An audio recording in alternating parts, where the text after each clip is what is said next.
Hola, mi nombre es Marcela Martínez, soy estudiante de la Universidad de Pamplona del programa Terapia Ocupacional primer semestre y hoy les voy a hablar de un tema muy importante como lo es la parálisis cerebral y de la intervención que hace la terapia ocupacional para el tratamiento de esta patología.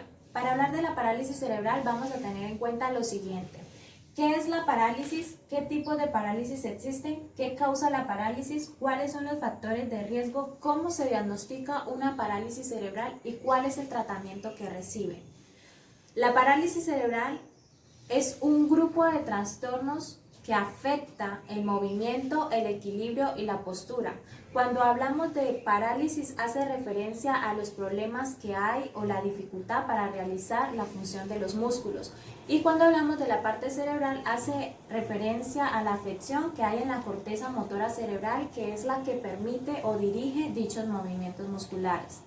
Ahora vamos a hablar de qué tipos de parálisis existen. Existen 4 tipos de parálisis cerebral. La primera es la parálisis cerebral espástica. Es una de las parálisis más comunes. Esta se caracteriza por el aumento del tono muscular, la rigidez y la dificultad para realizar diferentes movimientos. Puede presentarse en cualquier parte del cuerpo o en algunos casos puede afectar brazos y piernas, troncos o cara. Vamos a hablar de una segunda parálisis y es la parálisis cerebral discinética. Ella causa problemas en el control de movimientos y puede afectar manos y brazos, pies y piernas. Dificulta para sentarse o para poder caminar. En nuestra tercera parálisis vamos a hablar de la parálisis cerebral atáxica. Ella causa problemas en el equilibrio y la coordinación de movimientos. Y en un cuarto tipo de parálisis hablaremos de la parálisis cerebral mixta, que es la que consiste en la presencia de síntomas de uno o más tipos de ya de las parálisis habladas. Ahora vamos a presentar unas imágenes de las diferentes parálisis que ya hemos hablado.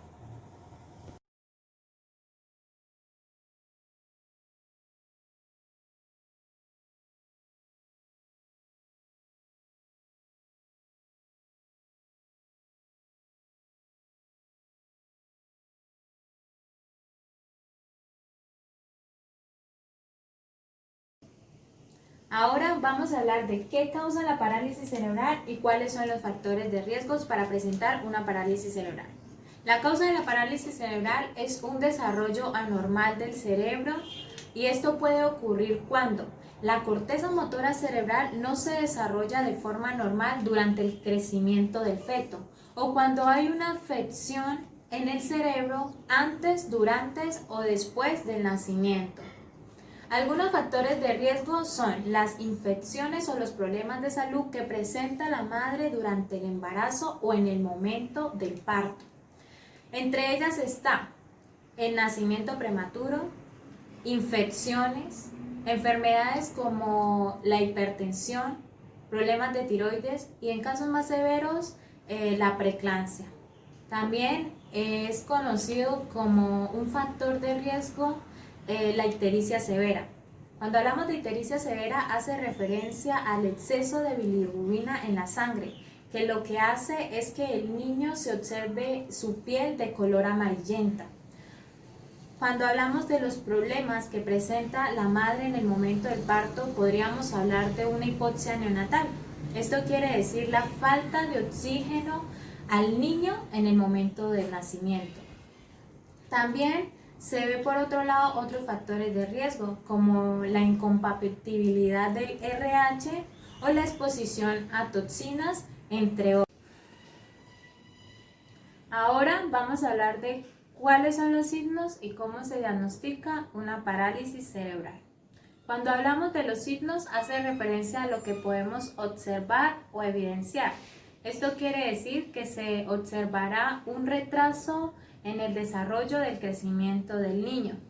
Va a tener dificultad para realizar actividades por sí solo, como poder gatear, poder voltearse, poder sentarse, poder pararse o poder caminar.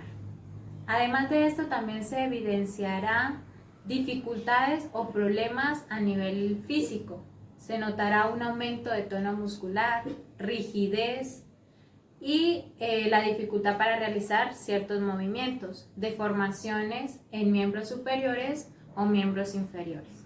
Para hablar de cómo se diagnostica una parálisis cerebral, podemos decir que es la evidencia o el monitoreo de vigilancia que hace la madre de este niño en el momento de su desarrollo. Ella es la que evidenciará dicho retraso, lo que hará que acuda a un profesional de salud. Y él va a realizar lo siguiente: va a realizar una prueba de monitoreo o vigilancia a corto plazo donde se pueda evidenciar el retraso que ha tenido el niño en el desarrollo, con ciertas actividades que le pondrán a realizar a ver si las puede o no realizar por sí solo. También ordenará algunos exámenes, como una prueba genética, como pruebas de imágenes, como un rayos X, un TAC o un encefalograma.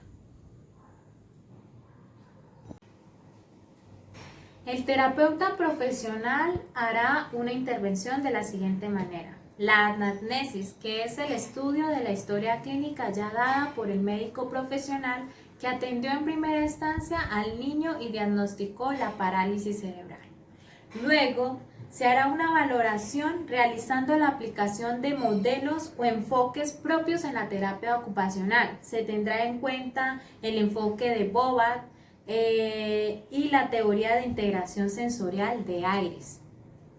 Luego de esta valoración, se aplicará un plan de mejoramiento en donde se va a tener en cuenta objetivo general, objetivos específicos con una meta propuesta a corto, mediano y largo plazo. Cabe resaltar que la terapia ocupacional va a tener como objetivo trabajar la parte cognitiva, la parte motora, la parte sensorial, teniendo en cuenta las necesidades, las habilidades y destrezas que el niño necesita para su desarrollo de crecimiento. Muchas gracias.